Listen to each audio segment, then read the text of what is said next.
অপ্রয়োজনীয় এফটিএ বা মুক্ত বাণিজ্য চুক্তিতে রাজস্ব হারাবে সরকার, যা কোনো কোনো ক্ষেত্রে রপ্তানিকারকদের জন্য ভর্তুকি হয়ে দাঁড়াতে পারে। বিসিএর এক সেমিনারে এমন আশঙ্কা প্রকাশ করেন বক্তারা। বলেন, এলডিসি গ্র্যাজুয়েশন ঘিরে এখনই দেন দরবার শুরু করতে হবে ইউরোপীয় ইউনিয়নের সঙ্গে। এ সময় সরকার ও ব্যবসায়ীদের প্রস্তুতির ঘাটতিও তুলে ধরা হয়। বসুন্ধরা ডায়াপেন্ট এখন আরো উন্নত। এই hot air through top sheet দ্রুত শোষণ করে সোনামণিকে দেয় কোমল অনুভূতি। এমনিতেই ট্রাম্পের শুল্কের চাপে বিপর্যস্ত পুরো পৃথিবীর অর্থনীতি। এর মধ্যে রয়েছে এলডিসি গ্র্যাজুয়েশন ঘিরে চাপ। সব মিলিয়ে বাংলাদেশের প্রস্তুতি নিয়ে রয়েছে নানা শঙ্কা। কোন পথ পেরিয়ে কোথায় যাবে বাংলাদেশ, তার উপায় নিয়ে চলছে চুলচেরা বিশ্লেষণ।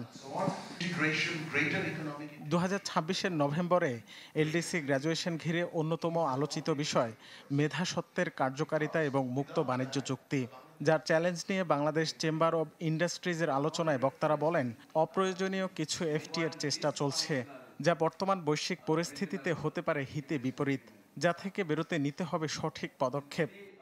আমি যদি এখন 10,000 কোটি টাকা রেভিনিউ লস করি, মনে করেন চায়না আমি জাপানের সাথে এফটিএ করলাম, এবং চায়না জাপান করলো যে বাংলাদেশের এমএফএর ট্যারিফ তো ভেরি হাই, 250% গাড়িতে, তাহলে দামটা তারা 250% লাভ কমাতে পারে, তারা 150% কমানো।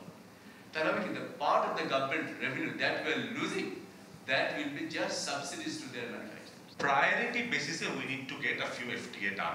অলমোস্ট ব্যাক ক্যালকুলেট করতে হবে। যদি আমাদের 26 বা 29 হয় একটা গ্র্যাজুয়েশনের টাইমিং, ব্যাক ক্যালকুলেট করে কোন 2টা বা 3টে এফটিএ এটা আমাদের ন্যাশনালি অ্যাকসেপ্ট করতে হবে। This 3 FTAs are our targets.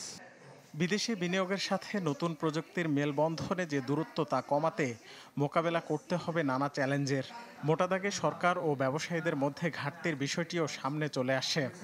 যেই জায়গাগুলি সহজ, easily to make it smooth, সে জায়গাগুলি আমরা এমনভাবে সময়টাও নষ্ট করাচ্ছি, কস্টও হাই করে দিচ্ছি, এবং আলটিমেটলি আমার কস্ট অফ প্রোডাকশন কমানোর কোনো গতিও দেখছি না। Transfer of knowledge, technology transfer, সেইটা যাতে নিশ্চিত হয়।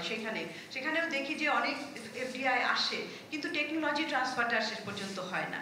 এইটা স্বল্পোন্নত দেশের একটা বিরাট চ্যালেঞ্জ, সেইখানে আমাদেরকে কাজ করতে হবে। বর্তমানে সিঙ্গাপুর, জাপান, দক্ষিণ কোরিয়া সহ বেশ কয়েকটি দেশের সঙ্গে আলাদাভাবে মুক্ত বাণিজ্য চুক্তির আলোচনা করছে বাংলাদেশ সরকার।